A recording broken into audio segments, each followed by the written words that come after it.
നമസ്കാരം. Lights camera action എന്ന നമ്മുടെ ചാനലിലേക്ക് ഒരിക്കൽ കൂടി സ്വാഗതം. ഞാൻ നിങ്ങളുടെ ശാന്തിയുള്ള ദിനേശ്. നമ്മുടെ ഈ ചാനൽ തുടങ്ങിയ ശേഷമാണെന്ന് തോന്നുന്നു പ്രശസ്തരും അതിനേക്കാൾ കൂടുതൽ അപ്രശസ്തരുമായ കലാകാരന്മാരെക്കുറിച്ച് അവർ വിട പറയുമ്പോഴൊക്കെ പറയുന്നത് നമ്മുടെ ചാനലിൽ മാത്രമാണ്. വേറെ ആരും ഇത് അന്വേഷിക്കാറ് പോലും ഇല്ല. അല്ലെങ്കിൽ അയാൾ മരിച്ചാൽ നമുക്കെന്തേ, നമുക്കൊരു പ്രോഗ്രാം ചെയ്താൽ 10 രൂപ കിട്ടുമെന്ന് നോക്കാമെന്നേ ആളുകൾ വിചാരിക്കാറുള്ളൂ. പക്ഷേ നമ്മൾ വലിപ്പച്ചെറുപ്പം നോക്കാതെ കലാരംഗത്തുള്ള ആരും മരിച്ചാലും ഈ ലോകം വിട്ടുപോയാൽ നമ്മളത് നിങ്ങളെ അറിയിക്കും. ഇന്ന് ഞാൻ പറയുന്നത് NC സേനൻ എന്ന് പറഞ്ഞൊരു സംവിധായകനുണ്ടായിരുന്നു. അദ്ദേഹം സംവിധായകൻ മാത്രമല്ല, എഴുത്തുകാരനായിരുന്നു, പത്രപ്രവർത്തകനായിരുന്നു. 78 വയസ്സായി. കുറേ കാലമായിട്ട് പാരാലിസിസ് ആയിട്ട് കിടക്കായിരുന്നു തോന്നുന്നു. അതിനും ആ അസുഖം ബാധിക്കുന്നതിന് മുമ്പ് എന്നെ സ്ഥിരം വിളിക്കുമായിരുന്നു. ഇടയ്ക്കിടയ്ക്ക് എന്തെങ്കിലുമൊക്കെ വിശേഷങ്ങൾ ചോദിക്കാൻ വിളിക്കും. കാരണം ഞാൻ ഫിലിം നൈറ്റ് എന്ന് പറഞ്ഞ സിനിമാ വാരികയുടെ തിരുവനന്തപുരം ലേഖകനായ ശേഷം ആദ്യമായിട്ടൊരു സെറ്റ് കവർ ചെയ്യാൻ പോകുന്നത് NC സേനൻ സംവിധാനം ചെയ്ത ഒരു വാക്ക് പറഞ്ഞെങ്കിൽ എന്ന് പറഞ്ഞ സിനിമയുടെ സെറ്റിലായിരുന്നു. എൻ്റെ നാട്ടിൽ വെള്ളായണിയിലായിരുന്നു ഷൂട്ടിങ്. രതീഷും അശോകനും രോഹിണിയുള്ള ഒരു സെറ്റിലേ ഞാൻ ആകെ പോയിട്ടുള്ളൂ. അവസാനം രതീഷ് കാണിച്ച നിരുത്തരവാദപരമായ എന്തോ പ്രശ്നം കൊണ്ട് ആ പടം പാതി വഴിയിൽ നിന്നുപോയി. ഒരുപാട് ശ്രമിച്ചു. അന്ന് മമ്മൂട്ടി വരുന്ന കാലമാണ്. പക്ഷേ രതീഷ് സൂപ്പർ സ്റ്റാറാണ്. ആ സ്റ്റാർഡത്തിൻ്റെ ഇമേജിൽ കാണിക്കാവുന്ന കൊള്ളരുതായ്മകളൊക്കെ കാണിച്ചു കിടക്കുന്ന കാലത്തായിരുന്നു. അപ്പോൾ സേനൻ ചേട്ടൻ ഒരു പാവമായതുകൊണ്ട് ആ സെറ്റിലും സമയത്തിന് വരാതെ, വന്നാൽ തന്നെ ആരോടും പറയാതെ മുങ്ങിപ്പോവുക, അങ്ങനെയൊക്കെ ചെയ്ത് ആ പടത്തിനെ കുളമായി കളഞ്ഞു. പാതി വഴിയിൽ നിന്ന് ഒരു വാക്ക് പറഞ്ഞെങ്കിൽ. ചെമ്പഴന്തി ചന്ദ്രബാബുവാണ് അതിലെ പാട്ട് എഴുതിയത്. എൻ്റെ ഒരു സുഹൃത്താണ്. അദ്ദേഹം അതിലെ അസിസ്റ്റൻ്റ് ഡയറക്ടറായിരുന്നു. അതുപോലെ ആരൊക്കെയോ ഉണ്ടായിരുന്നു, എനിക്ക് പരിചയമുള്ള ആരൊക്കെയോ ലൊക്കേഷനിലുണ്ടായിരുന്നു. അവിടെ വെച്ചാണ് ഞാൻ ഈ NC സേനനെ പരിചയപ്പെടുന്നത്. തിരുവനന്തപുരം ശ്രീകാര്യത്ത് 8 കുഴി രാമമംഗലത്ത് വീട്ടിലാണ് അദ്ദേഹം അന്തരിച്ചത്. G. അരവിന്ദൻ, രാമു കരട്ട്, PA ബക്കർ മുതലായവരുടെ സംവിധാന സഹായിയായിരുന്നു. അപ്പോൾ ആലോചിച്ച് നോക്കിയേ, നിലവാരമുള്ള സംവിധായകരോടൊപ്പം വർക്ക് ചെയ്ത ആളായിരുന്നു. രാജവീതി എന്ന് പറഞ്ഞാൽ അദ്ദേഹം സംവിധാനം ചെയ്തൊരു സിനിമ തിയേറ്ററിൽ എത്തിയിട്ടുണ്ട്. രാജവീതി എടുത്തതിന് അദ്ദേഹത്തിനെ കളിയാക്കി പറയുന്ന രാജവീതി എടുത്ത് പെരുവഴിയിലായ സേനൻ എന്ന് പറയാറുണ്ടായിരുന്നു. ശ്രീനാരായണ ഗുരു, ചട്ടമ്പി സ്വാമികൾ എന്ന് പറഞ്ഞ 2 പേരെക്കുറിച്ചും ഓരോ ഡോക്യുമെൻ്ററികൾ അദ്ദേഹം ചെയ്തിരുന്നു.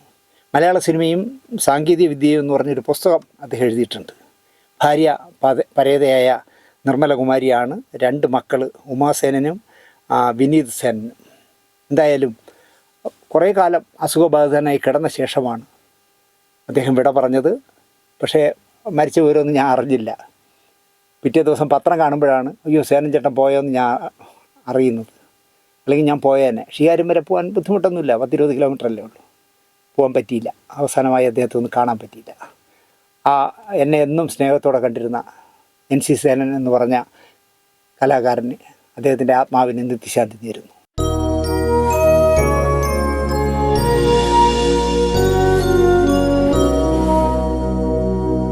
നമസ്കാരം. ഇന്ന് ഞാനിത് ചെയ്യാൻ വരുമ്പോൾ ബുധനാഴ്ചയും ഞായറാഴ്ചയാണല്ലോ നമ്മുടെ എപ്പിസോഡുകൾ. അതിനെ വിഭിന്നമായി ഇന്ന് വെള്ളിയാഴ്ച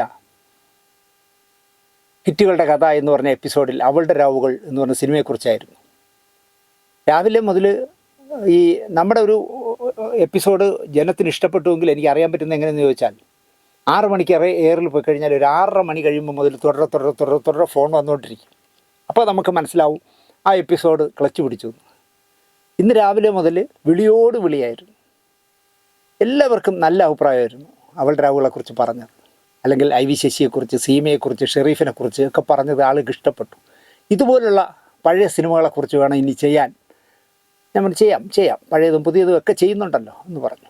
അപ്പോൾ അതിൻ്റെ മുമ്പത്തെ ആഴ്ച നമ്മൾ ചെയ്തത്, ബുധനാഴ്ച ചെയ്തത് മലയാളത്തിലെ ആദ്യത്തെ A സർട്ടിഫിക്കറ്റ് കിട്ടിയ സിനിമ, ആദ്യം നിരോധിച്ച സിനിമയെക്കുറിച്ചൊക്കെ ആയിരുന്നു. അതും ഒരുപാട് പേർക്ക് ഇഷ്ടപ്പെട്ടു. സൂക്ഷിച്ച് വയ്ക്കും, ഇതുപോലുള്ള സിനിമ അറിവുകൾ ഇനിയും തരണമെന്നൊക്കെ പറഞ്ഞ് ഒരുപാട് പേര് വിളിച്ചിരുന്നു.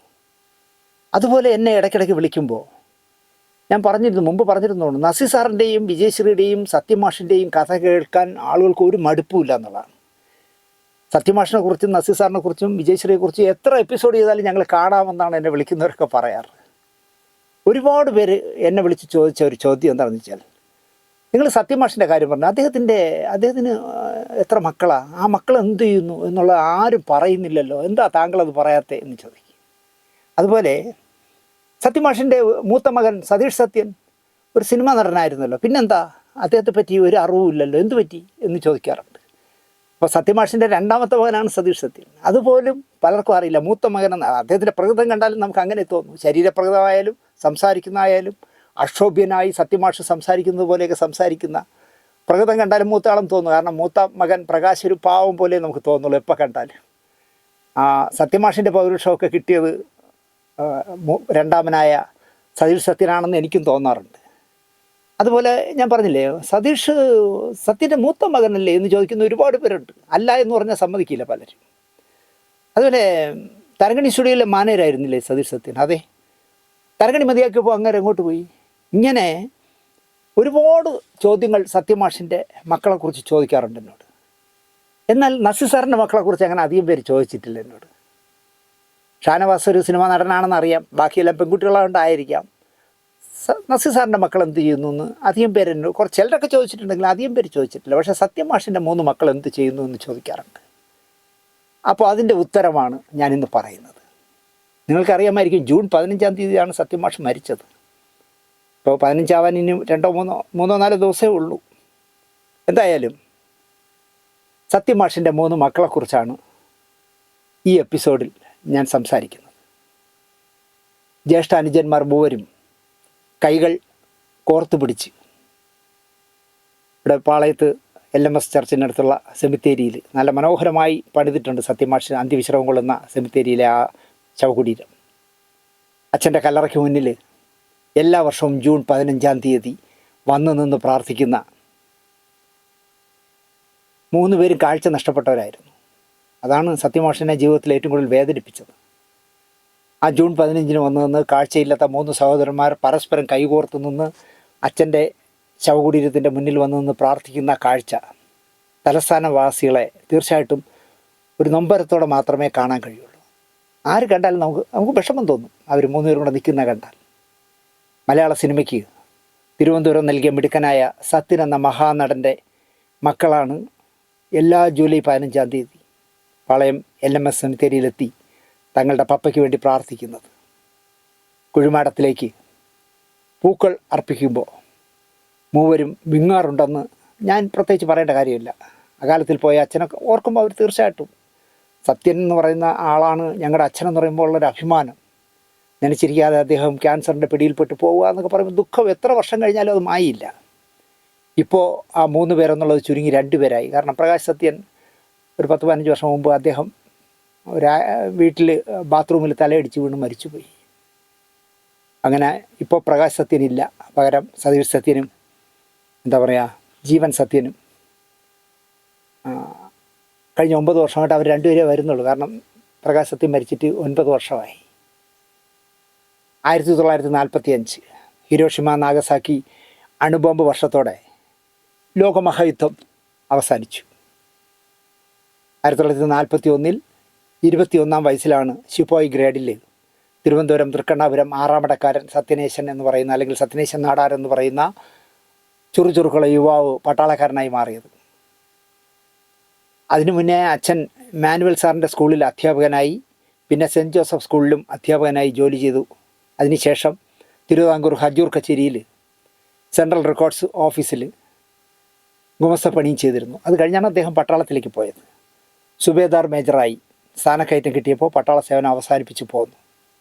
മുറപ്പെണ്ണായ ജെസ്സിയെ 1946 വിവാഹം കഴിച്ചു സത്യമാഷ്. തിരുവിതാംകൂർ സ്പെഷ്യൽ ആംഡ് പോലീസിൽ SI ആയി ജോലി കിട്ടി. ആദ്യ പോസ്റ്റിങ് തിരുവനന്തപുരത്ത് വട്ടിയൂർക്കാവിലായിരുന്നു. അത് കഴിഞ്ഞപ്പോൾ അദ്ദേഹത്തെ പുന്നപ്രവയലാർ സമരം അടിച്ചൊതുക്കാനായിട്ട് ആ തീച്ചുളയിലേക്ക്, ആലപ്പുഴയിലേക്ക് സ്ഥലം മാറ്റി.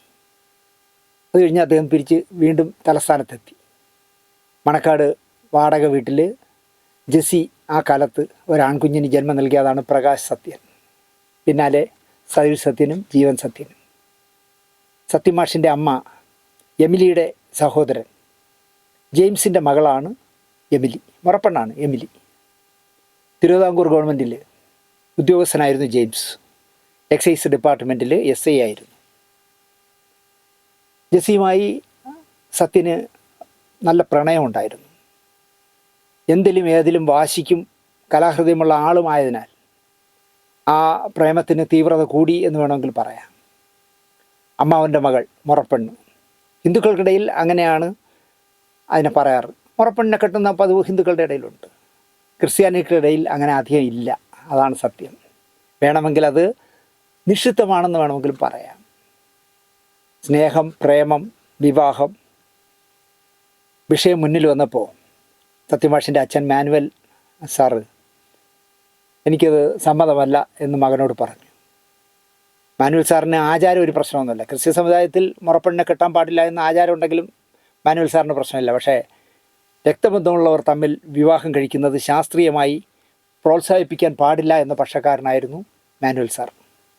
അടുത്ത ബന്ധമുള്ളവർ തമ്മിൽ വിവാഹിതരായാൽ അവരുടെ കുട്ടികൾക്ക് ശാരീരികമായും മാനസികമായും ബുദ്ധിപരമായും അവരുടെ വളർച്ചയെ ബാധിക്കുമെന്ന് വിശ്വസിച്ചിരുന്ന, സയൻറ്റിഫിക്കായി വിശ്വസിച്ചിരുന്ന ആളായിരുന്നു മാനുവൽ സാർ. ഇക്കാര്യം പറഞ്ഞ് മാനുവൽ സാറ് മോൻ്റെ താല്പര്യത്തെ തള്ളി.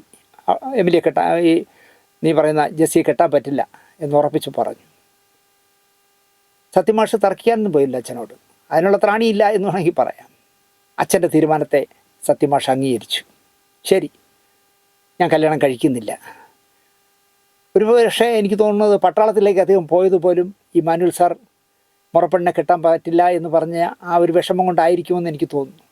അച്ഛൻ്റെ വാക്കുകൾ അനുസരിച്ച സത്യൻ 17 വർഷം വിവാഹമെന്നുള്ളൊരു ചിന്തയേ ഇല്ലാതെ ജീവിച്ചു. ഇതിനിടയിൽ അനുജന്മാരായ ചെല്ലയൻ്റെയും നേശൻ്റെയും വിവാഹം കഴിഞ്ഞു. നേശനെ നിങ്ങൾക്കറിയാമായിരിക്കും. മലയാള സിനിമയിൽ വെള്ളിയാഴ്ച അടക്കം കുറച്ച് സിനിമകൾ സംവിധാനം ചെയ്ത ആളാണ് നേശൻ. സത്യൻ സാറിൻ്റെ ഏറ്റവും ഇളയ അനിയനാണ്. സത്യൻ വേറൊരു വിവാഹത്തിന് തയ്യാറായില്ല. ചോദിച്ചവരോടൊക്കെ അദ്ദേഹം ചോദിച്ചു, ഞാൻ വിവാഹം കഴിക്കണോ? കഴിക്കാം. അതിനു മുമ്പ് അവൾ, അതായത് ജെസ്സി, ആരെയെങ്കിലും വിവാഹം കഴിക്കട്ടെ. എന്നെ വിശ്വസിച്ച്, എന്നെ പ്രണയിച്ച്, എന്നെ സ്നേഹിച്ച് എന്നോടൊപ്പം നടന്നവൾ വിവാഹം കഴിക്കാതെ വിട്ടു നിൽക്കുകയും ഞാൻ വിവാഹം കഴിക്കുന്നത് തെറ്റല്ലേ? ആദ്യം അവൾ കല്യാണം കഴിക്കട്ടെ, ആരെങ്കിലും ഒരാളെ അവൾ കല്യാണം കഴിക്കട്ടെ. അവളിങ്ങനെ നിൽക്കുമ്പോൾ ഞാൻ വിവാഹം ചെയ്യില്ല എന്ന് അദ്ദേഹം തീർത്തു പറഞ്ഞു.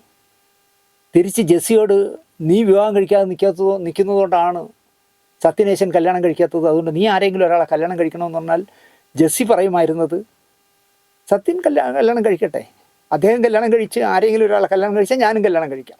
ഈ രണ്ട് കൂട്ടരും കല്യാണം കഴിക്കാതെ 17 വർഷം കടന്നുപോയി.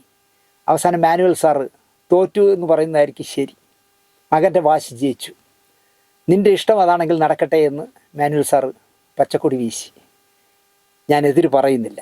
1946 മെയ് 3 ഇന്ത്യക്ക് സ്വാതന്ത്ര്യം കിട്ടുന്നതിന് മുമ്പാണ്. ആലോചിക്കണം, 1946 മെയ് 3 ജെസ്സി സത്യൻ്റേതായി.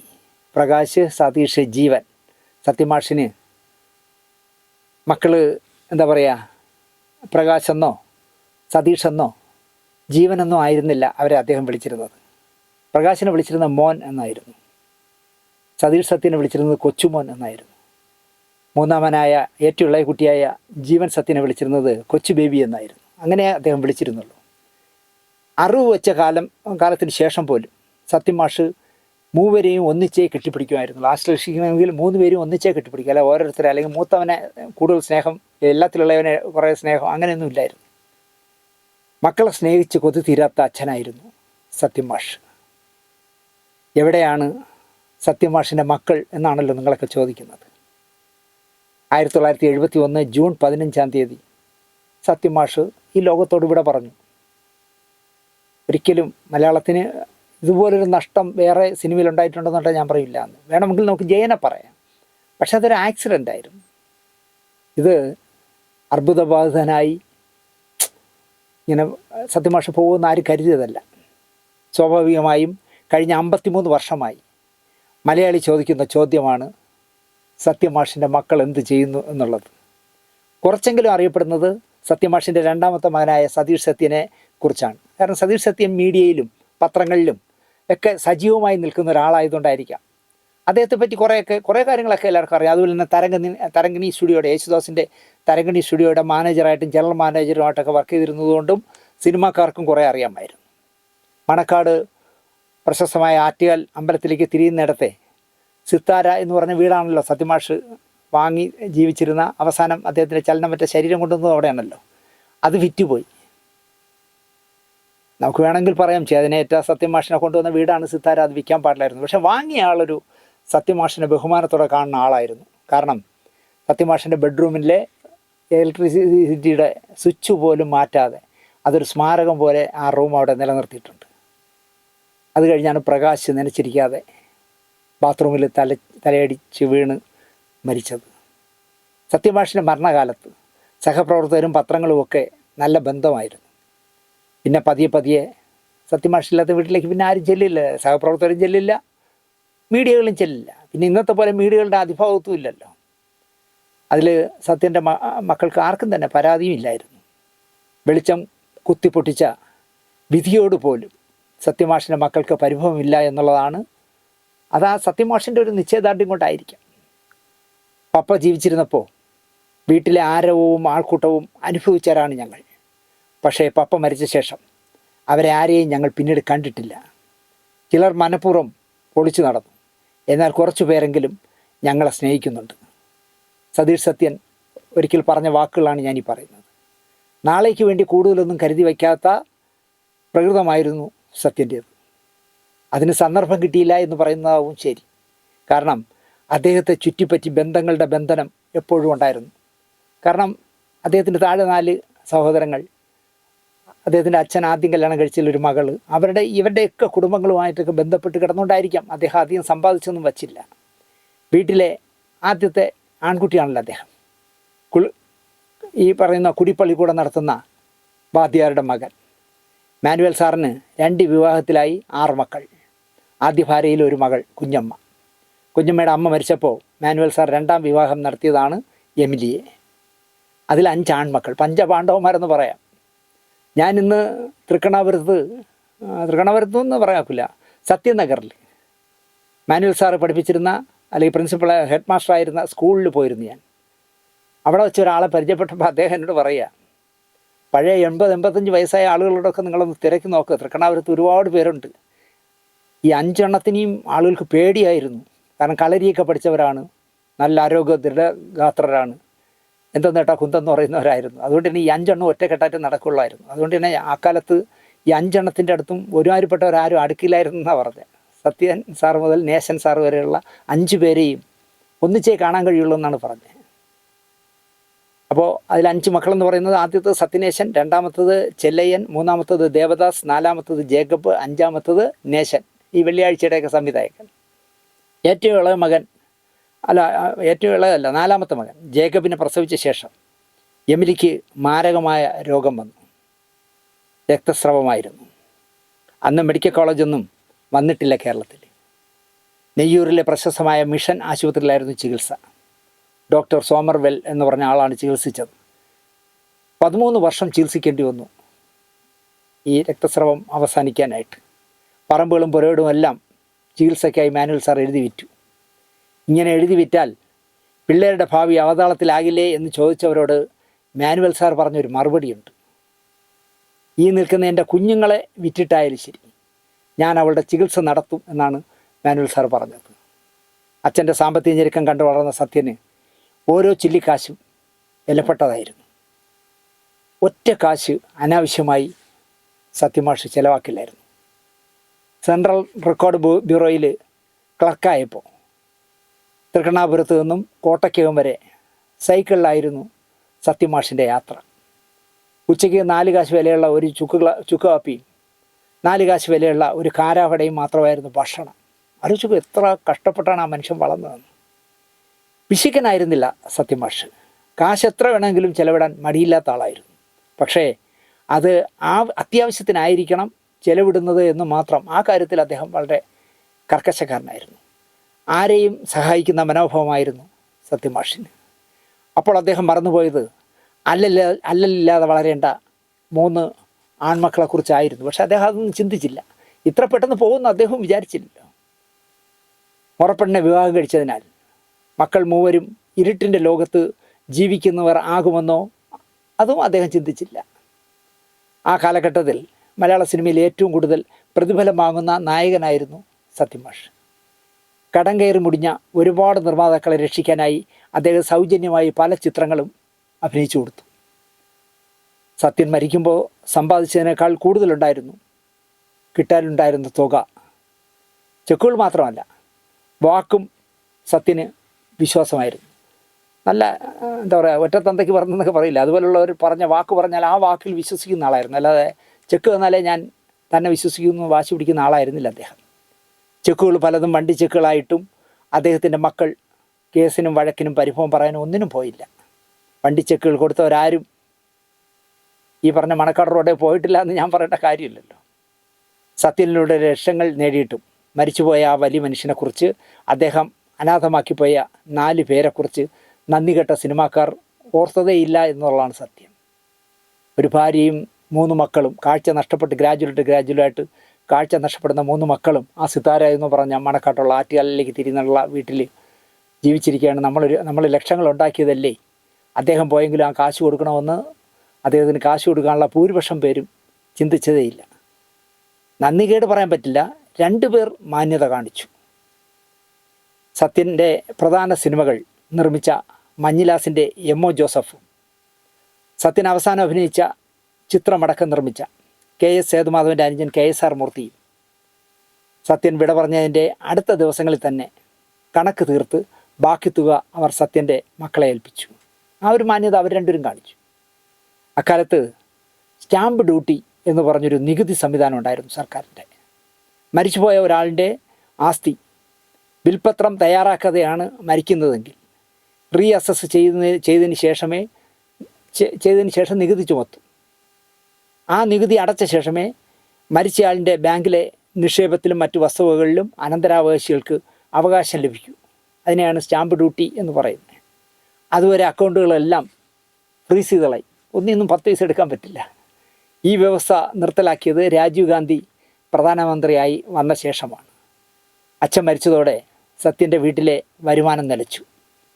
എസ്റ്റേറ്റ് ഡ്യൂട്ടി കാരണം അക്കൗണ്ടിലുള്ള ചെറിയ തുക പോലും എടുക്കാൻ കഴിയാത്ത അവസ്ഥയായി. എങ്ങനെ ജീവിക്കും? ആലോചിച്ച് നോക്കിയേ. ജീവിതം വല്ലാതെ വഴിമുട്ടിയ സന്ദർഭമായിരുന്നു അത്. അവിടേക്കാണ് ഒരു മനുഷ്യസ്നേഹി കടന്നു വരുന്നത്. പ്രകാശ് സത്യനെയും സതീഷ് സത്യനെയും ഇംഗ്ലീഷ് പഠിപ്പിച്ച തിരുവനന്തപുരം യൂണിവേഴ്സിറ്റി കോളേജിലെ അധ്യാപകൻ ശ്രീധരൻ നായരാണ് ആ ദുരിതകാലത്ത് ആറ്റുകാലിലെ വീട്ടിലേക്ക് കടന്നു വന്നത്. അന്ന് അദ്ദേഹം 2000 രൂപ കൊടുത്ത് സഹായിച്ചു. നമ്മൾ ആലോചിച്ച് നോക്കുക, 1975 2000 രൂപ എന്ന് പറയുമ്പോൾ ഏതാണ്ട് 44 വർഷം, 25, 20, 45, 49 വർഷം മുമ്പാണ് 2000 രൂപ കൊടുത്ത് സഹായിച്ചു. സങ്കടക്കടലിലെ സ്നേഹഗാഥയായി അദ്ദേഹത്തിൻ്റെ സത്യൻ്റെ വീടുമായുള്ള സ്നേഹബന്ധം അല്ലെങ്കിൽ രക്തബന്ധം പോലെ അത് ഇന്നും തുടർന്നു. അദ്ദേഹം മരിച്ചുപോയി. ആ കഥ പിന്നാലെ ഞാൻ പറയാം. സത്യൻ്റെ വളരെ കുറച്ച് ചങ്ങാതിമാരിൽ ഒരാളായിരുന്നു എറണാകുളം ഇടപ്പള്ളി സ്വദേശിയായ പ്രൊഫസർ ശ്രീധരൻ നായർ. പ്രകാശിനെയും സതീഷിനെയും ഇംഗ്ലീഷ് പഠിപ്പിക്കാൻ മാത്രമല്ല ശ്രീധരൻ നായരെ സത്യൻ ഏൽപ്പിച്ചത്. അവരുടെ രക്ഷകർത്തൃസ്ഥാനവും ശ്രീധരൻ നായർക്ക് നൽകിയിരുന്നു. ശ്രീധരൻ നായർ യൂണിവേഴ്സിറ്റിയിലേക്ക് പോകുമ്പോൾ മിക്കപ്പോഴും ഭാര്യ ശ്യാമളാഭായിയെ സത്യൻ്റെ വീട്ടിൽ കൊണ്ടാക്കും. സത്യൻ്റെ ഭാര്യ ജെസ്സിക്ക് കൂടപ്പുറപ്പിനോടുള്ളതുപോലെ സ്നേഹമായിരുന്നു അവരോട്. വീട്ടിലെത്തുന്ന അതിഥികൾക്ക് ജെസ്സിയും ശ്യാമളാഭായിയും കൂടി ഒരു മനസ്സോടെ വച്ചു വിളമ്പിയിരുന്നു. സത്യൻ്റെ 3 മക്കൾക്കും ശ്രീധരൻ നായരും ഭാര്യയും അച്ഛനും അമ്മയായിരുന്നു. സത്യം മരിച്ച ശേഷം ഭാര്യ ജെസ്സിയും മക്കൾ 3 പേർക്കും തണലായിരുന്നു ശ്രീധരൻ നായർ. എല്ലാത്തിനും വെളിപ്പുറത്ത് ശ്രീധരൻ നായരും ഭാര്യയും ഉണ്ടായിരുന്നു. സത്യം മരിച്ചപ്പോൾ ഇന്ദിരാഗാന്ധി ഒരു അനുശോചന സന്ദേശം അയച്ചു. അന്ന് വാർത്താപ്രക്ഷേപണ വകുപ്പ് മന്ത്രിയാണ് അവർ. ചെമ്മീൻ സിനിമ ഇന്ദിരാഗാന്ധി കണ്ടിട്ടുണ്ട്. സത്യനെ നേരിൽ കണ്ട സന്ദർഭത്തിൽ ഇന്ദിരാഗാന്ധി ചെമ്മീനിലെ അഭിനയത്തെക്കുറിച്ച് പ്രശംസിക്കുകയും ചെയ്തു. സത്യന് ചെമ്മീനിലെ അഭിനയത്തിന് ദേശീയ അവാർഡ് നൽകുമ്പോൾ ഇന്ദിരാഗാന്ധി ബ്രോഡ്കാസ്റ്റിംഗ് മിനിസ്റ്ററാണ്. ഇതെല്ലാം ശ്രീധരൻ നായരോട് സത്യൻ അപ്പോൾ പറഞ്ഞിട്ടുണ്ട്. ശ്രീധരൻ നായർ സത്യൻ്റെ ഭാര്യയ്ക്ക് വേണ്ടി ഇന്ദിരാഗാന്ധിക്ക് കൊടുക്കാനായിട്ടൊരു കത്തെഴുതി. സത്യൻ്റെ മരണശേഷം കുടുംബത്തിലുണ്ടായ പ്രശ്നങ്ങളും പ്രയാസങ്ങളും എങ്ങും എത്താതെ നിൽക്കുന്ന മക്കളുടെ ഭാവിയെക്കുറിച്ചുള്ള വ്യാകുലതയുമായിരുന്നു ആ കത്തിലുണ്ടായിരുന്നത്. കത്തയച്ച് 15 ദിവസത്തിനുള്ളിൽ ഇന്ദിരാഗാന്ധിയുടെ ഓഫീസിൽ നിന്ന് ഒരു മറുപടി ജെസ്സിക്കെത്തി. അതൊക്കെയാണ് പ്രധാനമന്ത്രി എന്ന് പറഞ്ഞാൽ. ഒരു കത്ത് ചെന്നതേ ഉള്ളൂ. ഞാൻ കണ്ട ചെമ്മീനിലെ നായകൻ്റെ വീട്ടിൻ്റെ അവസ്ഥയെക്കുറിച്ചാണെന്ന് കണ്ടപ്പോൾ 15 ദിവസത്തിനുള്ളിൽ തന്നെ ഡൽഹിയിൽ നിന്ന് കത്ത് വന്നു. സത്യൻ്റെ 3 മക്കളിൽ ആർക്കെങ്കിലും ഒരാൾക്ക് എത്രയും പെട്ടെന്ന് ജോലി കൊടുക്കാൻ കേരള സർക്കാരിന് നിർദ്ദേശം കൊടുത്തിട്ടുണ്ട് എന്നായിരുന്നു ആ കത്തിലെ ഉള്ളടക്കം. തിരുവനന്തപുരം എഞ്ചിനീയറിംഗ് കോളേജിൽ നിന്നും ബിരുദമെടുത്ത സത്യൻ്റെ 3ാമത്തെ മകൻ ജീവൻ സത്യന് സംസ്ഥാന സർക്കാർ ജോലി കൊടുത്തു. സത്യമാഷ് ജീവിച്ചിരിക്കുമ്പോൾ ആ സമയത്ത് തന്നെയാണ് മൂത്ത മകൻ പ്രകാശ് സത്യന് പതിയെ കാഴ്ച നഷ്ടപ്പെട്ടു തുടങ്ങിയത്. സത്യമാഷിൻ്റെ ജീവിതത്തിലെ എന്നത്തെയും വേദനയായിരുന്നു അത്. കാരണം മാനുവൽ സാർ പറഞ്ഞതാണ്, രക്തബന്ധമുള്ളവർ തമ്മിൽ കല്യാണം കഴിച്ചാൽ, സയൻറ്റിഫിക്കായി ചിന്തിച്ചാൽ എന്തെങ്കിലുമൊക്കെ പ്രോബ്ലങ്ങൾ വരാം, അതുകൊണ്ടാണ് നീ ഉറപ്പെണ്ണ കെട്ടണ്ട എന്ന് മാനുവൽ സാർ പറഞ്ഞത്. പക്ഷേ സത്യമാഷിൻ്റെ പിടിവാശിയിൽ മാനുവൽ സാറിന് തോറ്റു കൊടുക്കേണ്ടി വന്നു. അതിൻ്റെ ദുരിതം പേറേണ്ടി വന്നത് ഈ 3 മക്കളാണ്. സത്യമാഷിന് വലിയ വിഷമം ഉണ്ടാക്കിയ കാര്യമായിരുന്നു പ്രകാശിന് കാഴ്ച നഷ്ടപ്പെട്ട കാര്യം. ഒന്നാമത് ഈ ജീവിതത്തിൽ ജനിച്ചു വീഴുമ്പോൾ ലോകത്തെ വർണ്ണാഭമായ ലോകമെല്ലാം കണ്ട് വളരുകയും പടിപ്പടിയായി കയറി വരുമ്പോൾ കാഴ്ച പതിയെ നഷ്ടപ്പെടുക എന്ന് പറഞ്ഞാൽ അതിനപ്പുറം ക്രൂരതയില്ല വിധിക്ക് കാണിക്കാൻ എന്ന് ഞാൻ പറഞ്ഞു. പഠിക്കുമ്പോൾ തുടങ്ങിയ കാഴ്ചക്കുറവ് ക്രമേണ വർദ്ധിച്ചു.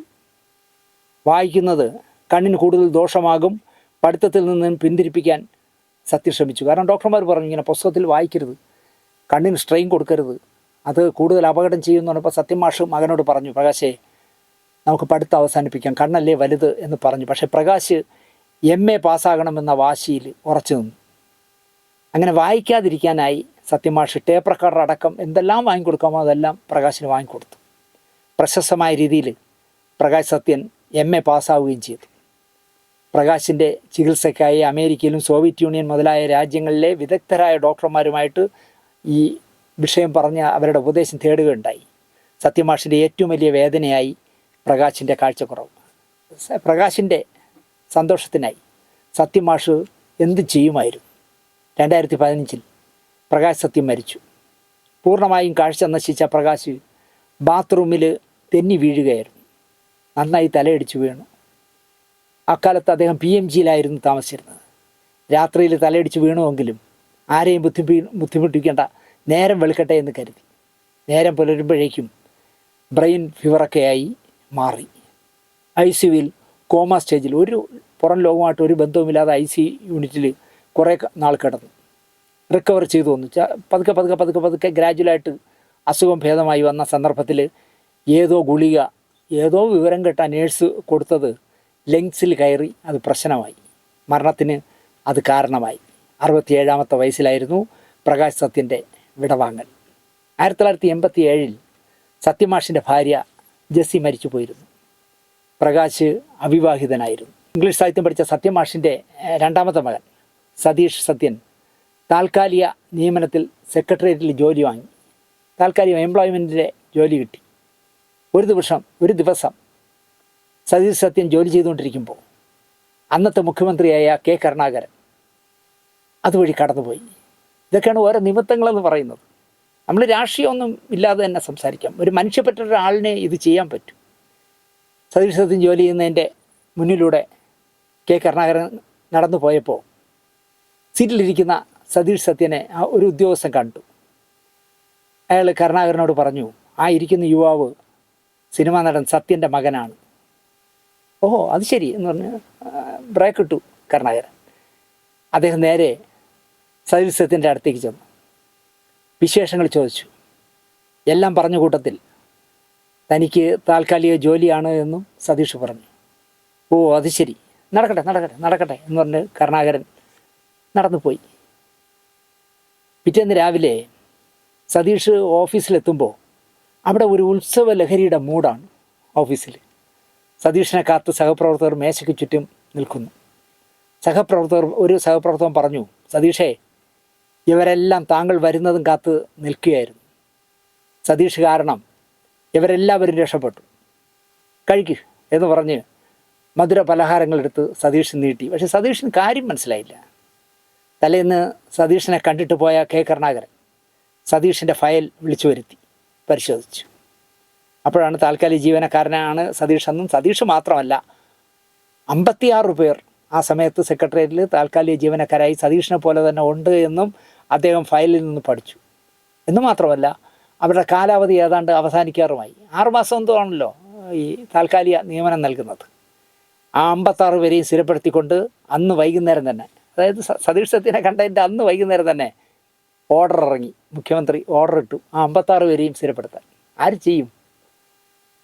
നമ്മളെ പാർട്ടി, എൻ്റെ പാർട്ടി ആണല്ലോ ഇപ്പോൾ ഭരിക്കുന്നത്. ഇതുപോലൊരു അവസ്ഥ വന്നാൽ പോളിറ്റ് ബ്യൂറോ ചർച്ച ചെയ്യട്ടെ, സംസ്ഥാന കമ്മിറ്റി ചർച്ച ചെയ്യട്ടെ എന്ന് പറഞ്ഞാൽ അത് 2 വർഷം പോയി കിട്ടും. കരുണാകരന് പിന്നെ അതൊന്നും ഇല്ലല്ലോ, മനുഷ്യപ്പറ്റിൻ്റെ പക്ഷത്ത് നിൽക്കുന്ന ആളായതുകൊണ്ട് അപ്പോൾ തന്നെ ഓർഡർ ഇട്ടു. സതീഷ് സത്യനെ മാത്രം എടുത്താൽ അങ്ങനെ ഇളവ് നൽകുന്ന ന്യായമല്ല എന്ന് കരുണാകരന് മനസ്സിലായി. അത് ശരിയുമല്ല. കാരണം ഏതെങ്കിലും ഈ 56 പേരിൽ കുശാഗ്ര ബുദ്ധിക്കാരനായ ഒരാളുണ്ടെങ്കിൽ അയാളൊന്ന് ഹൈക്കോടതിയിൽ ഒരു പേപ്പർ എടുത്താൽ പോരെ, ഞങ്ങൾ 56 പേര് എന്താ പറയുക എംപ്ലോയ്മെൻറ്റ് വഴി താൽക്കാലിക ജോലി ചെയ്യുന്നതിൽ സിനിമാ നടൻ്റെ മകനെ മാത്രം സ്ഥിരപ്പെടുത്തി എന്ന് പറഞ്ഞാൽ കോടതി പറയില്ല അത് ശരിയല്ല. അപ്പോൾ അതൊക്കെ മനസ്സിലാക്കിക്കൊണ്ട് കരുണാകരൻ എന്തെന്ന് വെച്ചാൽ ആ 56 പേര് എടുത്താൽ പിന്നെ ആരും പരാതിക്ക് പോകുമല്ലോ. 56 പേരെയും എടുത്ത് ആ പ്രശ്നം പരിഹരിച്ചു. അതായിരുന്നു കെ കരുണാകരൻ. സെക്രട്ടേറിയറ്റിൽ ജോലി ചെയ്തുകൊണ്ടിരിക്കുന്ന അവസരത്തിലാണ് സതീഷ് സത്യനെ തേടി സിനിമയിൽ നിന്നും വിളി വരുന്നത്. അതും അദ്ദേഹത്തിൻ്റെ അച്ഛൻ സത്യനെ വെച്ച് വളരെ പ്രധാനപ്പെട്ട സിനിമകളൊക്കെ നിർമ്മിക്കുകയും സംവിധാനം ചെയ്യുകയും ചെയ്ത മഞ്ഞിലാസിൻ്റെ എം ഒ ജോസഫ്, ആ സിനിമകളൊക്കെ സംവിധാനം ചെയ്ത കെ എസ് സേതുമാധവനാണ് വിളിക്കുന്നത്. ഞങ്ങൾ അടുത്ത് ചെയ്യുന്ന മക്കൾ എന്ന് പറഞ്ഞ ചിത്രത്തിൽ സതീഷ് സത്യന് അഭിനയിക്കാമോ, ഒരു നല്ല വേഷമുണ്ട്, നിങ്ങൾ അഭിനയിപ്പിക്കണം എന്ന് ഞങ്ങൾക്ക് ആഗ്രഹമുണ്ട്. മഞ്ഞിലാസും സേതുമാധവൻ സാറും വിളിച്ചാൽ ആ ക്ഷണം നിരസിക്കാൻ സതീഷ് സത്യന് ആകുമായിരുന്നില്ല. ഇ പി കുര്യൻ്റെ കഥയ്ക്ക് പാറപ്പുറം തിരക്കഥ എഴുതിയ മക്കളിൽ ജയഭാരതിയായിരുന്നു സതീഷ് സത്യൻ്റെ നായിക. ബാലു മഹേന്ദ്രയായിരുന്നു ക്യാമറ. വയലാറും ദേവരാജനുമാണ് ഗാനവിഭാഗം കൈകാര്യം ചെയ്തത്. മോഹൻ, സോമൻ, ഫാസി, ശങ്കരാടി, ബഹദൂർ, വിൻസെൻ്റ്, ജോസ് പ്രകാശ്, ഭരതൻ, ലക്ഷ്മി, കവിയൂർ പൊന്നമ്മ, സുകുമാരി, റീന, ആറന്മുള പൊന്നമ്മ, മല്ലിക മുതലായവരായിരുന്നു മറ്റഭിനേതാക്കൾ. പിന്നാലെ പി എൻ മേനോൻ്റെ ടാക്സി ഡ്രൈവർ എന്ന് പറഞ്ഞ സിനിമ 1971 സതീഷ് സത്യനെ നായകനാക്കിക്കൊണ്ട് പി എൻ മേനോൻ ചെയ്തു. തിരക്കഥയും സംഭാഷണവും സംവിധാനവും പി എൻ മേനോനായിരുന്നു. സതീഷ് സത്യൻ്റെ നായികയായി ശാരദയായിരുന്നു അഭിനയിച്ചത്. അപ്പോൾ അച്ഛൻ്റെ നായിക തന്നെ മകൻ്റെയും നായികയായി എന്നുള്ളതാണ് ടാക്സി ഡ്രൈവറുടെ പ്രത്യേകത. രാഘവൻ, എസ് പി പിള്ള, ജയൻ, ബാലൻ കെ നായർ, ആലുമൂടൻ, വിധുബാല, കുട്ടിയടത്ത് വിലാസിനി തുടങ്ങി ഒരുപാട് താരങ്ങൾ ആ സിനിമയിലും ഉണ്ടായിരുന്നു. ഈ ചിത്രത്തിൽ ONV ആണ് പാട്ടെഴുതിയത്. പക്ഷേ അദ്ദേഹത്തിൻ്റെ ഒപ്പം ശ്യാം എന്ന് പറഞ്ഞ ഒരാളും കൂടി പാട്ടെഴുതിയിട്ടുണ്ട്. ആ ശ്യാം ആരെന്ന് ചോദിച്ചാൽ നമ്മൾ നേരത്തെ പറഞ്ഞ പ്രൊഫസർ ശ്രീധരൻ നായരായിരുന്നു. സ്വർഗീയ ലോകനാഥനാം എന്ന് പറഞ്ഞ യേശുദാസ് സംഘവും പാടിയ പാട്ടായിരുന്നു പ്രൊഫസർ ശ്രീധരൻ നായർ എഴുതിയത്. ടാക്സി ഡ്രൈവർക്ക് പിന്നാലെ പി ചന്ദ്രകുമാറിൻ്റെ ശുദ്ധികലശം എന്ന് പറഞ്ഞ സിനിമയിലെ വില്ലൻ വേഷം അദ്ദേഹത്തിന് കിട്ടി. ശ്രീവിദ്യയായിരുന്നു അദ്ദേഹത്തിൻ്റെ നായിക. നടൻ മധു ഉമ്മ ആർട്സിൻ്റെ ബാനറിൽ നിർമ്മിച്ച ചിത്രം. കെ രാധാകൃഷ്ണൻ്റേതായിരുന്നു തിരക്കഥ. മധുസാറും സതീഷ് സത്യനും ടി പി മാധവനും ശങ്കരാടിയും പൂജപ്പരവിയും ശ്രീവിദ്യയും സീമയും സുശീല, സരോജ തുടങ്ങി ഒരുപാട് പേര് അഭിനയിച്ച സിനിമയായിരുന്നു അത്. ഏതാണ്ട് ഈ 3 സിനിമകളും റെക്കോർഡിലൊക്കെ ഉണ്ടെന്ന് തോന്നുന്നു. എന്നാൽ അദ്ദേഹം 4മതൊരു സിനിമയിലൂടെ അഭിനയിച്ചിരുന്നു. യക്ഷിക്കാവ് എന്നായിരുന്നു പടത്തിൻ്റെ പേര്. ചന്ദ്രശേഖരൻ തമ്പി എന്ന് പറയുന്ന ആളായിരുന്നു സംവിധാനം. പക്ഷേ സാമ്പത്തിക പ്രശ്നം കാരണം സിനിമ മുടങ്ങി. പിന്നെ അത് തട്ടിക്കൂട്ടിയൊക്കെ എടുത്തുകൊണ്ട് വരാമെന്ന് വിചാരിച്ചപ്പോഴേക്കും മലയാള സിനിമ ബ്ലാക്ക് ആൻഡ് വൈറ്റിൽ നിന്ന് കളറിലേക്ക് മാറിക്കഴിഞ്ഞു. അങ്ങനെ 4 സിനിമകളിൽ സതീഷ് സത്യ അഭിനയിച്ചു.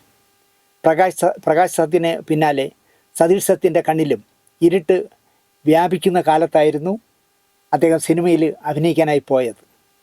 അപ്പോൾ ശുദ്ധികലശം എന്ന് പറഞ്ഞ പടം ചിത്രീകരണം നടന്നുകൊണ്ടിരിക്കുമ്പോൾ സതീഷ് സത്യനെ പരിശോധിച്ച ഡോക്ടർമാർ പറഞ്ഞത് എത്രയും വേഗം അഭിനയം നിർത്തണം, അമിതമായ വെളിച്ചം കണ്ണിലേക്ക് അടിച്ചാൽ കാഴ്ച പെട്ടെന്ന് നിന്നുപോകും എന്ന് ഡോക്ടർമാർ അഡ്വൈസ് ചെയ്തു.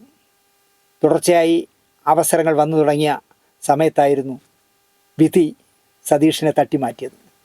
എന്തോ ഹതഭാഗ്യരായിരുന്നു. ആലോചിച്ച് നോക്കി, സിനിമയിൽ തിളങ്ങാവുന്ന തരത്തിൽ വലിയ വലിയ അവസരങ്ങൾ വന്നു തുടങ്ങിയപ്പോഴാണ് കണ്ണിൻ്റെ കാഴ്ച അദ്ദേഹത്തെ സിനിമയിൽ നിന്ന് അകറ്റിയത്. മക്കളും പിന്നാലെ ടാക്സി ഡ്രൈവറും വന്നപ്പോൾ സതീഷ് സർക്കാർ ഉദ്യോഗം രാജിവെച്ചിരുന്നു. സതീഷിൻ്റെ മുന്നോട്ടുള്ള ജീവിതം ചോദ്യചിഹ്നമായി നിന്നു. ചേട്ടനെ ഇരുട്ടിൽ നിന്ന് അകറ്റിയ വിധി തന്നെയും ബാധിക്കുന്നു എന്ന യാഥാർത്ഥ്യത്തിൻ്റെ മുന്നിൽ സതീഷ് സത്യൻ പക്ഷേ പതറിയില്ല. BA പാസ്സായ ആളാണ് സതീഷ് സത്യൻ. തുടർന്ന് പഠിച്ചില്ല. കുടുംബ ഭരണത്തിൽ അമ്മയെ സഹായിക്കാനായി സതീഷ് പഠിത്തം അവസാനിപ്പിച്ചതാണ്. കാരണം സത്യമാഷിന് ഭയങ്കര തിരക്കല്ലേ. വീട്ടിലാണെങ്കിൽ അമ്മയും ഈ 3 സഹോദരങ്ങളേ ഉള്ളൂ. അമ്മയ്ക്ക് ഒറ്റയ്ക്ക് അച്ഛൻ്റെ കാര്യങ്ങളും വീട്ടുകാര്യങ്ങളും എല്ലാം കൂടെ കൊണ്ടുപോകാൻ പറ്റുന്നില്ല എന്ന് കണ്ടപ്പോൾ BA കഴിഞ്ഞപ്പോൾ സതീഷ് സത്യം പറഞ്ഞു, ഞാൻ അമ്മയെ സഹായിക്കാം, ഇനി ഞാൻ എന്താ പറയുക പഠിക്കാൻ പോകുന്നില്ല എന്ന് പറഞ്ഞ അദ്ദേഹം അവസാനിപ്പിച്ചതാണ്. 3 പേരിൽ അച്ഛൻ്റെ ഗാംഭീര്യവും ശബ്ദവും നിശ്ചയദാർഢ്യവും ഒത്തുവന്നത് സതീഷിനാണെന്ന് ഞാൻ പറയും. അത് അല്ല എന്ന് വേറെ ആരെങ്കിലും പറഞ്ഞു. കാരണം ജീവൻ സത്യനെ കണ്ട ഒരു പാവമല്ലേ, സത്യമാഷിനെ പോലെ നിവർന്നു നിൽക്കുന്ന ഒരു പ്രകൃതം പോലും അല്ല ജീവൻ സത്യൻ. പ്രകാശ് സത്യനെ കണ്ടാൽ സതീഷ് സത്യൻ്റെ അനുജനാണ്, ഒരു റൊമാൻറ്റിക് നായകനാണെന്ന് തോന്നും. നല്ല സുന്ദരനായ ആളായിരുന്നു പ്രകാശ് സത്യൻ. പക്ഷേ സത്യമാഷിൻ്റെ ആ ഗാംഭീര്യവും നടപ്പും എടുപ്പും വർത്തമാനത്തിലെ ശൈലിയും ഒക്കെ കിട്ടിയത് സതീഷ് സത്യനാണെന്നാണ് എനിക്ക് തോന്നിയിട്ടുള്ളത്. സത്യമാഷിൻ്റെ അന്ത്യസമയത്തും അന്ത്യകർമ്മങ്ങളിലുമൊക്കെ സമചിത്തതയോടെ സതീഷ് സത്യൻ പെരുമാറുന്നതും കണ്ടാൽ 3 മക്കളിൽ ആദ്യത്തെ ആൾ സതീഷാണെന്ന് തന്നെ തോന്നും. എനിക്കൊരുപാട് കാലം ഞാൻ അങ്ങനെയാണ് വിചാരിച്ചിരുന്നത്. കാരണം ആ ഫോട്ടോയിലൊക്കെ സത്യമാഷിൻ്റെ ചേതനേറ്റ ശരീരത്തിൻ്റെ മുന്നിൽ നിൽക്കുന്നതൊക്കെ കണ്ടാൽ, അല്ലെങ്കിൽ അമ്മ അദ്ദേഹത്തിൻ്റെ മുഖം തുടയ്ക്കുമ്പോൾ നോക്കി നിൽക്കുന്ന മക്കളുടെ ഫോട്ടോയൊക്കെ കണ്ടാൽ സതീഷാണ് അതിൽ മൂത്തവനും തോന്നും. കാരണം വളരെ സമചിത്തതയോടുകൂടി മറ്റൊരു 2 പേരും പാത്രി സങ്കടത്തോടെ ഇരിക്കുമ്പോൾ സമചിത്തതയോടുകൂടി ആ രംഗങ്ങളെ കൈകാര്യം ചെയ്ത ആളായിരുന്നു സതീഷ് സത്യൻ. സതീഷ് സത്യനാണ് മൂത്ത മകൻ എന്ന് ചിന്തിക്കുന്ന പലരും ഇന്നുമുണ്ട് എന്നുള്ളതാണ്. രസകരമായ ഒരു കാര്യം കൂടി ഇവിടെ പറയാം, സതീഷ് സത്യനെ പറ്റിയാണ്. പാരമ്പര്യ ചികിത്സയൊക്കെ നടത്തുന്ന ഒരു വൈദ്യരെ എനിക്ക് പരിചയമുണ്ട്. തിരുവനന്തപുരത്ത് റസൽ പുഴത്തിനടുത്ത് ശാന്തിപുരം എന്ന് പറഞ്ഞ സ്ഥലത്തുള്ള ഒരു ജോൺസൺ വൈദ്യർ. ശാന്തിപുരം ജോൺസണാണ് അദ്ദേഹത്തെ പറഞ്ഞ സിനിമയെക്കുറിച്ച് നല്ല അവഗാഹമുള്ള ആളാണ്. നമുക്ക് സിനിമയുടെ എന്ത് സംശയവും, പഴയകാല സിനിമയുടെ എന്ത് സംശയങ്ങൾ ചോദിച്ചാലും ഈ ജോൺസൺ വൈദ്യർ പറഞ്ഞു തരും. ഞാനുമായിട്ട് നല്ല ബന്ധമാണ്. ഒരു നാൾ തിരുവനന്തപുരത്തെ ബിഗ് ബസാറിലേക്ക് വൈദ്യർ കയറി പോവുകയായിരുന്നു. വൈദ്യർ അങ്ങോട്ട് കയറുമ്പോൾ സതീഷ് സത്യൻ ഒരു ചെറുപ്പക്കാരനായ ഒരു യുവാവിൻ്റെ തോളിൽ പിടിച്ച് നടന്നു വരികയാണ്. കാരണം കാഴ്ചയില്ലാത്തതുകൊണ്ട് ആ ചെറുപ്പക്കാരൻ മുമ്പേ നടക്കും, അയാളെ പിടിച്ച് ഇദ്ദേഹം നടന്നു വരികയാണ്. ജോൺസൺ വൈദ്യർ നോക്കിയപ്പോൾ സതീഷ് സത്യൻ്റെ കയ്യിൽ 2 കവറ് ചമ്മന്തിപ്പൊടി ഇരിക്കുന്നു, ദോശയ്ക്ക് കഴിക്കാനുള്ള ചമ്മന്തിപ്പൊടി, അത് കയ്യിലിരിക്കുകയാണ്. സതീഷ് സത്യൻ്റെ മുന്നിലെത്തിയപ്പോൾ എന്താ പറയുക, സത്യമാഷിൻ്റെ മകനല്ലേ എന്നുള്ളൊരു കൗതുകം കൊണ്ടായിരിക്കാം ജോൺസൺ വൈദ്യർ സാർ എന്ന് വിളിച്ചു. അദ്ദേഹം നിന്നു. സതീഷ് സത്യ സാറല്ലേ? അതെ എന്ന് പറഞ്ഞു. അപ്പോൾ എന്നെ തിരിച്ചറിഞ്ഞതിൽ അദ്ദേഹത്തിന് ഭയങ്കര സന്തോഷം. അവർ തമ്മിൽ പരിചയപ്പെട്ടു. തിരിച്ചറിഞ്ഞ സന്തോഷത്തിൽ സതീഷ് സത്യൻ ജോൺസൺ വൈദ്യർക്ക് ഷേക്ക് ഹാൻഡ് കൊടുത്തു. എന്താ പേര് എന്ന് ചോദിച്ചു. ജോൺസൺ. Johnson sir. എന്ത് ചെയ്യുന്നു എന്ന് ചോദിച്ചു. അത് പാരമ്പര്യ വൈദ്യമൊക്കെയാണ്, ചികിത്സയൊക്കെയാണ് എന്ന് പറഞ്ഞു. വെരി ഗുഡ്, പരിചയപ്പെട്ടതിൽ സന്തോഷം. 2 പേരും യാത്ര പറഞ്ഞ് വൈദ്യർ ബിഗ് ബസാറിലേക്കും കയറിപ്പോയി, സതീഷ് സത്യൻ പുറത്തേക്ക് പോയി. മാസങ്ങൾക്ക് ശേഷം വീണ്ടും യാദൃച്ഛികമായിട്ട് ജോൺസൺ വൈദ്യർ സതീഷ് സത്യൻ്റെ മുന്നിൽ ചെന്ന് പെട്ടു. ഷേക്ക് ഹാൻഡ് കൊടുത്തു. അപ്പോൾ പറഞ്ഞു, സതീഷ് വൈദ്യരുടെ കയ്യിൽ ഷേക്ക് ഹാൻഡ് കൊടുത്ത് ഇങ്ങനെ പിടിച്ചിട്ട് അദ്ദേഹം ആ കൈ വിരലുകളിൽ എങ്ങനെയോ തടകിയിട്ട് ആലോചിച്ച് നോക്കാം, മാസങ്ങൾക്ക് മുമ്പ് കണ്ട ആളാണ്. ജോൺസൺ വൈദ്യരോട് അദ്ദേഹം ചോദിച്ചു, ജോൺസൺ അല്ലേ? അതെ. വൈദ്യർ? അതെ. ശരിക്കും ഞാൻ അത്ഭുതപ്പെട്ടു പോയി എന്നാണ് വൈദ്യർ എന്നോട് പറഞ്ഞത്. അത്രയും മിടുക്കനാണ് സതീഷ് സത്യൻ. സത്യമാഷിൻ്റെ മക്കൾക്ക് സംഭവിച്ച ദുരന്തം അറിഞ്ഞ യേശുദാസ് ആദ്യം പ്രകാശിനും പിന്നാലെ സതീഷിനും അദ്ദേഹത്തിൻ്റെ സ്ഥാപനങ്ങളിൽ ജോലി നൽകി. തരംഗിണി നഴ്സറി സ്കൂളിലും തരംഗിണി സ്റ്റുഡിയോയിലും സതീഷിനെ വിനിയോഗിച്ചു. തരംഗിണി നഴ്സറിയിലെ അഡ്മിനിസ്ട്രേറ്റീവ് ഓഫീസറായും തരംഗിണി സ്റ്റുഡിയോയിൽ മാനേജരായിട്ടും പിന്നെ ജനറൽ മാനേജരായിട്ടും 14 വർഷവും 8 മാസവും സതീഷ് സത്യൻ ജോലി ചെയ്തു. മാത്രമല്ല, യേശുദാസിൻ്റെ ചെലവിൽ അദ്ദേഹം സതീഷ് സത്യൻ അമേരിക്കയിൽ കൊണ്ടുപോയി ചികിത്സിക്കാം എന്ന് പറഞ്ഞു കൊണ്ടുപോയി ചെക്ക് ചെയ്തപ്പോൾ ഇതൊരു പാരമ്പര്യ ജനിതക പ്രശ്നമായതിനാൽ ഇതിന് ചികിത്സയില്ല, പരിഹാരമില്ല എന്ന് പറഞ്ഞ് തിരിച്ചയക്കുകയാണ് ചെയ്തത്.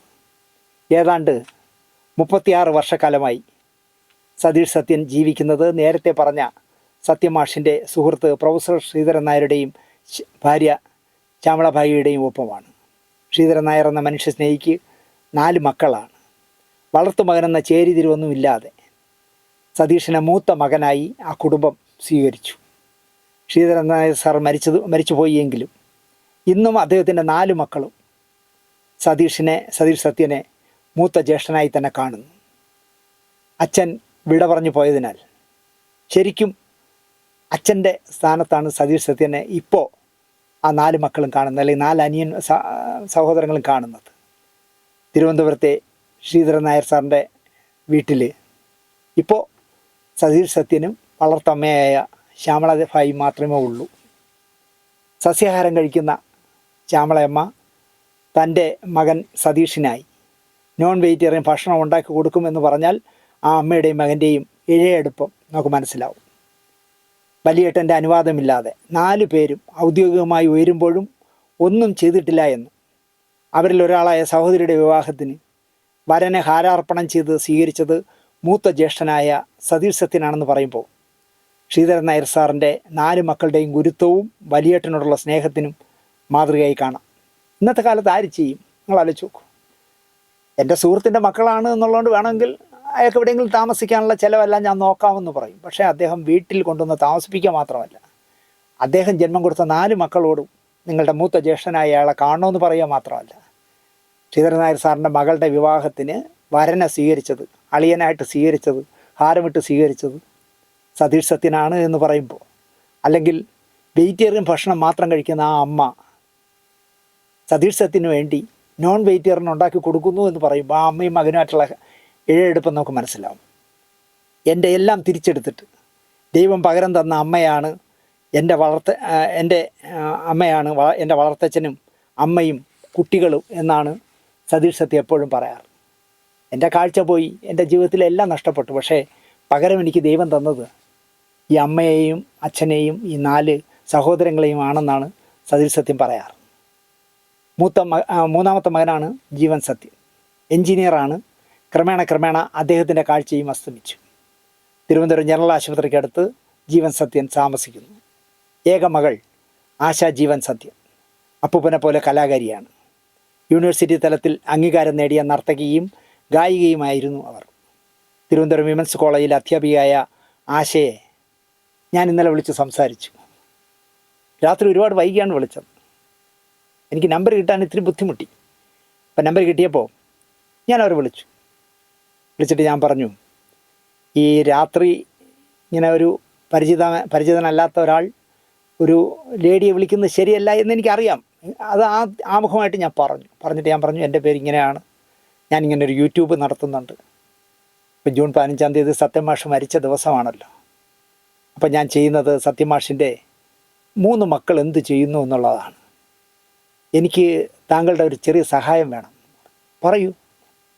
ഞാൻ പറഞ്ഞു, ഒന്ന്, താങ്കളും താങ്കളുടെ അച്ഛനുമായിട്ട് സത്യമാഷിൻ്റെ പ്രോഗ്രാമുകളിലൊക്കെ സത്യമാഷ് അഭിനയിച്ച് മനോഹരമായ പാട്ടുകൾ പാടാറുണ്ടല്ലോ. ഉണ്ട്. നിങ്ങൾ അച്ഛനും മകളും കൂടെ പാടുന്ന ഒരു പാട്ടിൻ്റെ വീഡിയോ വേണം, തരാം. സത്യമാഷിൻ്റെ 3 മക്കളും ഒന്നിച്ച് നിൽക്കുന്ന ഒരു ഫോട്ടോ കിട്ടാൻ വഴിയുണ്ടോ? എനിക്ക് യൂട്യൂബിലുള്ള ഫോട്ടോ വേണ്ട, അതുകൊണ്ടാണ്. അത് ഞാൻ തരാം. അത് തരാമെന്ന് മാത്രമല്ല, ഇവർ 3 പേരുടെയും കുട്ടിക്കാലത്ത് ഒന്നിച്ചിരിക്കുന്ന ഒരു റയർ ഫോട്ടോ എൻ്റെ കയ്യിലുണ്ട്, അത് ഞാൻ തരാം.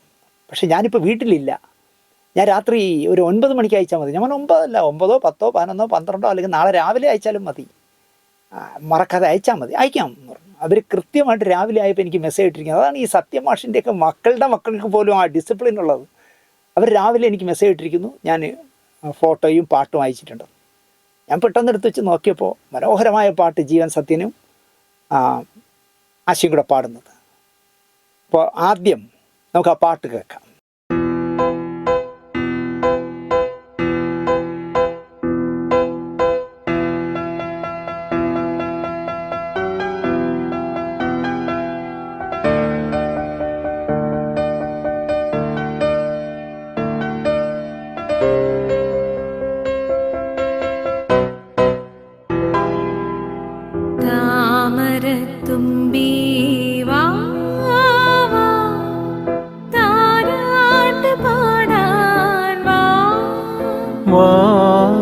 താളം പിടിക്കാം ഞാൻ, കരൾ തമ്പുരുമീട്ടാം ഞാൻ.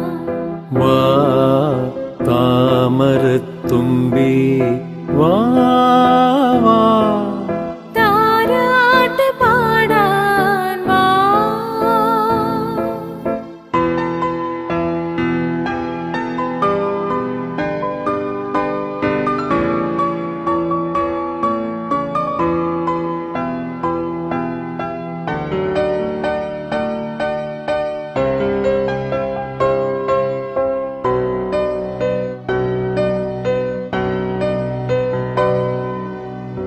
താളത്തിനൊപ്പം ഞാൻ തണ്ടുവലിക്കുമ്പോ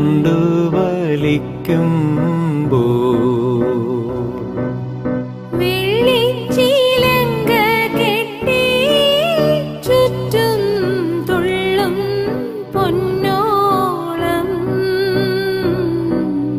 താളത്തിനൊപ്പം ഞാൻ തണ്ടുവലിക്കുമ്പോ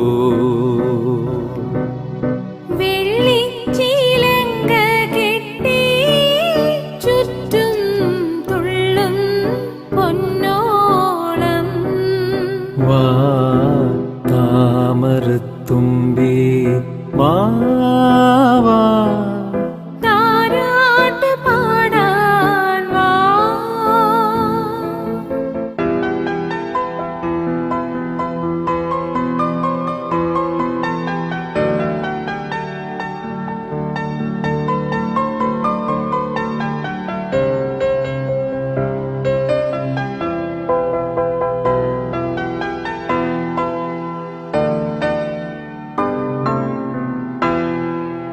പണ്ടത്തെ പാട്ടുകൾ കുഞ്ഞിളം കാറ്റ് ചുണ്ടത്ത് മൂളുന്നതെന്തിനാണാവോ പണ്ടത്തെ പാട്ടുകൾ കുഞ്ഞിളം കാറ്റ് ചുണ്ടത്ത് മൂളുന്നതെന്തിനാണാവോ അന്നു നീ പാടിയ പ്രേമ സംഗീതം നിന്നെ കണ്ടപ്പോൾ ഓർമ്മിച്ചതാവാം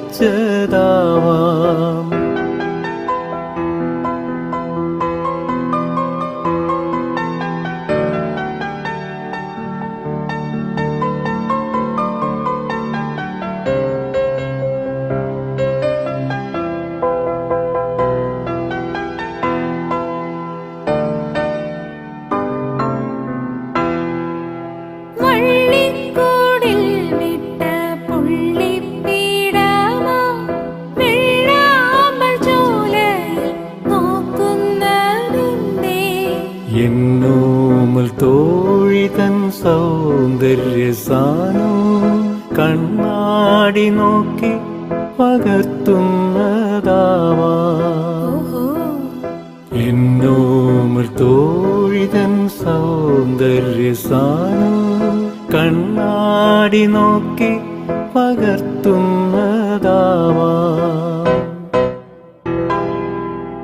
താമരത്തുമ്പി വാ വാ താരാട്ട് പാടാൻ വാ വാ താളം പിടിക്കാം ഞാൻ കരൾ തമ്പുരുമീട്ടാം ഞാൻ വാ താമരത്തുമ്പി വാ താരാട്ടു പാടാൻ വാ താമരത്തുമ്പി വാ താരാട്ടു പാടാൻ വാ താമരത്തുമ്പി വാ. കേട്ടല്ലോ, എന്ത് മനോഹരമായിട്ടാണ് ആ പാട്ട് ജീവൻ സത്യനും ആശാ ജീവൻ സത്യനും കൂടെ പാടിയിരിക്കുന്നത് നോക്കി. അതുപോലെ നിങ്ങൾ കണ്ടില്ലേ, ആ ഫോട്ടോകൾ കണ്ടില്ലേ? ജീവൻ സത്യനും മകളും നന്നായിട്ട് പാടും. പ്രധാനമായും അച്ഛൻ പാടി അഭിനയിച്ച പാട്ടുകൾ. പി കെ വാസുദേവൻ നായർ കേരളത്തിൻ്റെ മുഖ്യമന്ത്രിയായിരിക്കുന്ന അവസരത്തിൽ സത്യമാഷിൻ്റെ ഓർമ്മ നിലനിർത്താനായി ഒരു സ്മാരകത്തിന് സ്ഥലം അനുവദിച്ചു. നമ്മളെ കനകക്കുന്ന് കൊട്ടാരത്തിൻ്റെ എതിർവശത്ത്. കമ്മിറ്റിക്കാർ പരസ്പരം പഴിചാരുന്ന കലാപരിപാടികളല്ലാതെ സത്യൻ്റെ സ്മരണ നിലനിർത്തുന്ന ഒന്നും ആ സത്യസ്മാരകത്തിൽ ചെയ്തിട്ടില്ല എന്ന് ആരെങ്കിലും പറഞ്ഞാൽ ഞാൻ പറയും 100% സത്യമാണ് നിങ്ങൾ പറയുന്നതെന്ന് ഞാൻ പറയുള്ളൂ. ഞാനും പലവട്ടം അവിടെ പോയിട്ടുണ്ട്. ഏതോ ഒരു പരിപാടിക്ക്, എന്തോ ഒരു അവാർഡ് ദാനത്തിന്, എന്തിനൊക്കെ വിളിച്ചൊക്കെ ഞാൻ പോയിട്ടുണ്ട്. സത്യൻ്റെ പേരിൽ തുടങ്ങിയ സ്മാരകത്തിൽ മക്കളിൽ ആരെയെങ്കിലും പ്രാതിനിധ്യം നൽകണമെന്ന് പറഞ്ഞപ്പോൾ നിയമം എന്താ പറയുക, അത് അനുവദിക്കുന്നില്ല എന്നുള്ള കുരുക്കിട്ട് മക്കളെ ആ കമ്മിറ്റിയിലൊന്നും അടുക്കാൻ സമ്മതിച്ചില്ല. സതീഷ് സത്യനെ മെമ്പറാക്കണം എന്ന് ഒരു 3 മക്കളും 3 പേരും കൂടെ ചേർന്നാണ് പറഞ്ഞത്, ഞങ്ങളിൽ ഒരാൾ അതിൽ സതിൽ സത്യനാക്കിയാൽ മതി. അപ്പോൾ പറഞ്ഞു ബൈലോ പ്രകാരം സർക്കാർ ഉദ്യോഗസ്ഥന്മാരെ മാത്രമേ മെമ്പറാക്കാൻ നിയമമുള്ളൂ എന്നാണ് അവർ തിരിച്ച് മറുപടി പറഞ്ഞത്. സത്യൻ്റെ മകൻ എന്നുള്ള നിലയ്ക്ക് മെമ്പറാകാൻ പറ്റില്ല, സർക്കാർ ഉദ്യോഗം വേണം. അപ്പോൾ എന്നാൽ ഒരു കാര്യം ചെയ്യും, സർക്കാർ ഉദ്യോഗസ്ഥനായ അനുജൻ ജീവൻ സത്യനെ മെമ്പറാക്കൂ എന്ന് സതിൽ സത്യം പറയുമ്പോൾ വേക്കൻസി വരുമ്പോൾ അറിയിക്കാം എന്നായിരുന്നു ഉത്തരം. വേക്കൻസി വരുമ്പോൾ നിങ്ങൾ ആലോചിച്ച് നോക്കിയേ, സത്യൻ്റെ മക്കൾക്ക് സത്യൻ്റെ പേരുള്ള സ്മാരകത്തിലെ കമ്മിറ്റി മെമ്പർ ആവണമെങ്കിൽ വേക്കൻസി വരട്ടെ എന്ന് പറയുന്ന ശപ്പന്മാരാണ് അതിൻ്റെ കമ്മിറ്റി ഭാരവാഹികളെന്ന് പറയാം. സത്യൻ്റെ മകൾ സത്യം സ്മാരകത്തിൽ വേണ്ട എന്നായിരിക്കും അവരുടെ തീരുമാനം. സത്യന് ലഭിച്ച രാഷ്ട്രപതിയുടെ ഉപഹാരമടക്കം സത്യൻ്റെ മക്കളെ ചേർക്കാത്ത സ്മാരകത്തിന് വേണം എന്ന അവകാശവാദവും ഒരിക്കൽ ഈ അവസരവാദ കമ്മിറ്റിക്കാർ ഉന്നയിച്ചു. നിങ്ങളെയൊന്നും കമ്മിറ്റിയിൽ നിന്നും എടുക്കില്ല.